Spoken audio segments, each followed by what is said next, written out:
எம்ஜிஆரில் இருந்து சிம்பு வரைக்கும் எல்லா நடிகர்களுக்கூடையும் நடித்த ஒரு நடிகை தான் எஸ்என் லட்சுமி.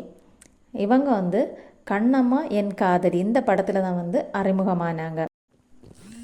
எம்ஜிஆருக்கு பாக்தாத் திருடன் இந்த படத்தில் இவங்க புலிக்க கூட சண்டை போடிய மாதிரி ஒரு சீன் இருக்கும். இந்த சீன் தான் எல்லாரோட கவனத்தையும் இவங்க பக்கம் ஈர்த்துச்சு.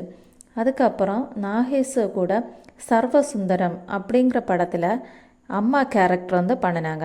இந்த கேரக்டர் பண்ணதுக்கு அப்புறம் தான் இவங்களுக்கு நிறைய படத்தில் அம்மாவாக நடிக்க வேண்டிய சான்ஸ் எல்லாம் கிடச்சிது.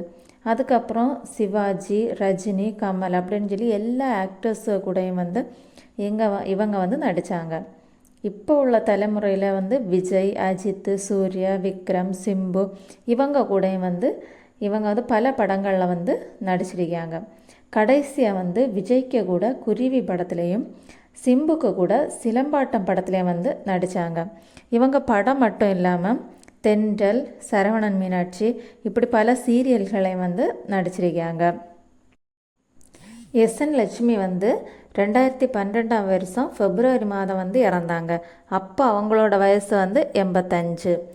இவங்க இவங்களோட 64 வருஷ சினிமா வாழ்க்கையில் இவங்க 6000 நாடகங்களும் 1500 திரைப்படங்களும் நடித்து உலக சாதனை படைச்சாங்க.